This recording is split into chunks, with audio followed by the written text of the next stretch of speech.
Top quality और consistent performance के लिए सिर्फ सिल्वर पंप। टॉप क्वालिटी और कंसिस्टेंट परफॉर्मेंस के लिए सिर्फ सिल्वर पंप, नाम याद रखना। शेतकऱ्यांचा शेतमाल बाजारपेठेमध्ये येताच त्याचे भाव कोसळत असते, असंच यावर्षी देखील झालेलं आहे। आता जर आपण पाहिलं तर मोठ्या प्रमाणावर अमरावती कृषी उत्पन्न बाजार समितीमध्ये तुरीची आवक मोठ्या प्रमाणावर वाढलेली आहे। जवळपास दररोज 6,500 ते 7,000 क्विंटल तुरीची आवक येत आहेत। आणि दुसरीकडे जर आपण पाहिलं तर भाव मोठ्या प्रमाणावर तुरीचे घसरलेले आहेत। सध्या जर बाजारपेठेमध्ये जर पाहिलं तर 6,000 रुपयापासून तूर विकली जात आहे, ज्यामुळे शेतकऱ्यांचा उत्पादन खर्चही निघत नाही। दुसरीकडे नाफेड अंतर्गत राज्य सरकारकडून तुरीची खरेदी केली जाणार आहे, परंतु अद्यापही तुरीची खरेदी सुरू झालेली नाही, नोंदणी सुरू होणार आहे। त्यामुळे शेतकऱ्यांना पैशाची गरज आहे, त्यामुळे शेतकरी बाजारपेठेमध्ये सध्या खाजगी बाजारपेठेमध्ये आपली तूर विकायला आणत आहे, परंतु भाव मात्र जो आहे तो 6,000 पासून तर 7,200 पर्यंत मिळत आहे। त्यामुळे शेतकरी आक्रमक झालेले आहेत। भाव मिळत नसल्यामुळे आपल्या सोबत काही शेतकरी आहेत, उत्पादनही खर्च त्या शेतकऱ्यांचा निघत नाही, त्यांच्याशी आपण बोलणार आहोत। काका काय सांगणार, तुरीचे भाव कमी आहेत, हमी भावापेक्षाही कमी दराने तूर खरेदी केली जात आहेत। किती क्विंटल तूर आणली? मी आणली 6 क्विंटल। तर तुरीचे भाव कमी आहे, आम्हाला भाव वाढवण्याचा अर्थ पाहिजे, नाही तर आम्ही तूर विकू शकत नाही। किती भाव काका मिळत आहे आणि काय परिस्थिती सध्या बाजारपेठेत आहे? बाजारपेठेत 6,000 आहे, 7,000 झाली म्हणजे अंदर आणि तेलाचे भाव वाढत चालले। सोयाबीन कास्तकाराचं कापून खाल्लं, सोयाबीनले भाव आहे का? नाही। मग सोयाबीनचा भाव का गेला, कुठे गेला? त्याला रोज गाड्यात तुळा लागते, त्याला पाणी वरता आणायला लागते, त्याची किंमत नाही। कापून राहिले त्याला, खाऊन राहिले, काय संबंध आहे तुमचा? माल आमचा आहे, आम्ही कोणाला देईन, कोणाचा अधिकार नाही आहे। नाफेड अंतर्गत तूर खरेदी केली जाणार आहे, तुम्ही नोंदणी केली नव्हती का? नाही, नोंदणी नाही केली आम्ही। का बरं? आम्हाला समजत नाही, अंगठा छाप माणूस। आपल्यासोबत आणखी काही शेतकरी आहे, काका काय सांगणार? तुरीचे भाव मोठ्या प्रमाणावर घसरलेले आहेत, काय मागणी असणार आहेत? कारण उत्पादन खर्च देखील अनेक शेतकऱ्यांचा निघत नाही असं सांगतात शेतकरी। हां, तर गव्हर्नमेंटने एकच करायला पाहिजे का शेतकऱ्याचा जो भाव आहे तो द्यायला पाहिजे, कारण सांगतात एक आणि करतात दोन, त्याच्यामुळं शेतकऱ्याचं फार मोठं नुकसान आहे। तर किती क्विंटल तूर आणली आहे, काय भाव आहे? 9 क्विंटल तूर आणली। आधी काय भाव होते 2 महिन्यापूर्वी? आता आधी 7,000 काही रुपये भाव होते, आता 6,000 काही रुपये देत आहे। म्हणजे शेतकऱ्याचं हे फार मोठी फसवणूक आहे। आपल्यासोबत आणखी शेतकरी आहे, दादा काय सांगणार? फेब्रुवारी 2 महिन्यापूर्वी जर आपण पाहिलं तर तुरीला 8,000पेक्षा 9,000च्या वर दर होते, 10,000 पर्यंत तूर गेली होती आणि आज 6,000 ते 6,500 विकावी लागते, काय सांगणार? मी म्हणजे 2 महिन्याच्या अगोदर 10,000 रुपये तूर होती, आज मी तूर आणली तर 6,400 6,300 रुपयानं विका लागून राहिली। नापेट चालू वाहतच आहे, अजून आम्हाला पैशाची गरज आहे, आम्ही काय करावं शेतकऱ्याने?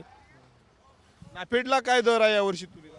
7,750 550, हो ना, 575। आणि इथं किती दर मिळतो? इथं 6,300। किती तफावत आहे?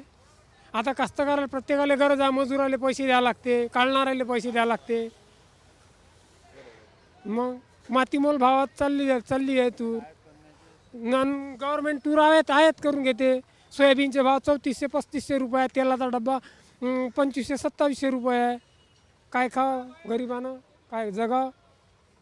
आपण बघू शकतो शेतमालाचे दर कमी आहे, मात्र त्याच शेतमालावर प्रक्रिया केल्यानंतर त्याचे दर दुप्पट होत आहेत असं शेतकरी सांगतात। आपल्यासोबत आणखी शेतकरी आहेत। आजोबा काय काय काय काय काय सांगता, काय परिस्थिती आहे सध्या मार्केटची, काय सांगता? मार्केटची परिस्थिती प्रत्येक भाव हे 1,000 सोयाबीन तूर हे 5,000नं कमी झाली आहे। मागच्या वर्षी 11,500 यावेळेस भाव होता फेब्रुवारी महिन्यात, जानेवारी फेब्रुवारी या टाईमला 6,500 ते 7,000 भाव आहे। आणि आम्हाला तुरीचं जे पोतं काढतो आम्ही मशीनमधून त्याचे भाव 12,000मध्ये आम्हाला 400 रुपये द्यायला लागले, आणि आज तुरीचे भाव 7,000 आहे तरी आम्हाला 400 रुपये पोतं द्यायला लागते। गाडीचं भाडं आम्हाला 80 रुपये क्विंटल होतं गावामधून आणायला, जेवढे 11,500 भाव होते, आज 7,000 भाव असताना पण आम्हाला 80 रुपये पोतच आहे गाडीमध्ये आणायचं। म्हणजे आमचा खर्च जो आहे तो तेवढाच आहे, पण आमचं जे उत्पादन आहे ते आम्हाला कमी झालं।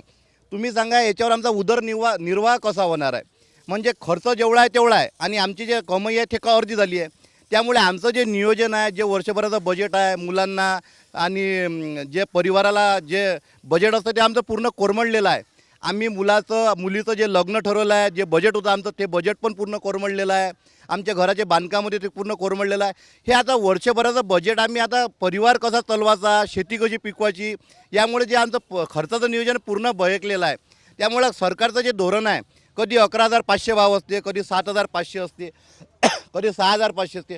त्यामुळे शेतकऱ्याचं हे नियोजन कधीच असं बरोबर राहणार नाही. आणि भारत हा कृषीप्रधान देश आहे म्हणते आणि या कृषीप्रधान देशामध्ये शेतकरी पूर्ण शेतकरीचं नियोजन कोरमडलेलं. त्यामुळे देश कसा समोर जाणार, कशी महाशक्ती बनणार आहे.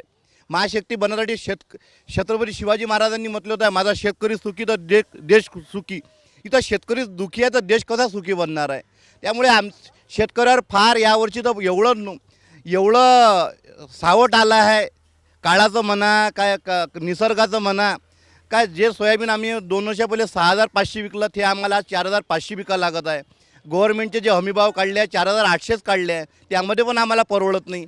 आणि नाफेडची खरेदी पण वेळेवर बरोबर करत नाही, कधी चालू करतात कधी बंद करतात आणि त्याचे पैसे पण बरोबर व्यवस्थित देत नाही. आणि तुरीचा पण हमीभाव जो आहे तो 7,500 काढला आहे. 7,500मध्ये कसं काय परवडणार आहे. मागच्या वर्षी आम्ही प्रायव्हेट मार्केटला 11,000 रुपये तूर विकली. हे जे सरकारचे नियोजन आहे हे आम्हाला असं काही वाटत नाही का शेतकऱ्याच्या हिताचे आहे.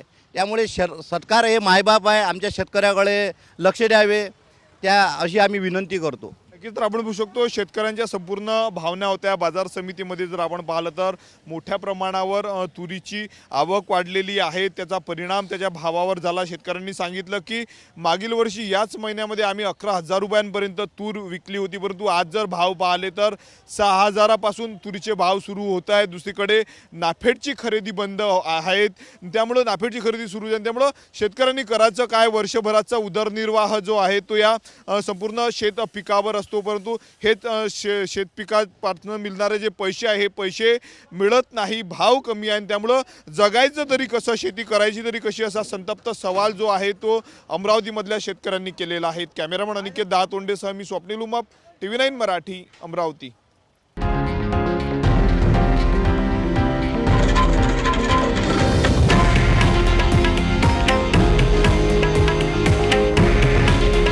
हे आहे देशातील नंबर 1 न्यूज नेटवर्क आणि आपण पाहत आहात TV9 मराठी. काळजी तुमची, हित महाराष्ट्राचं.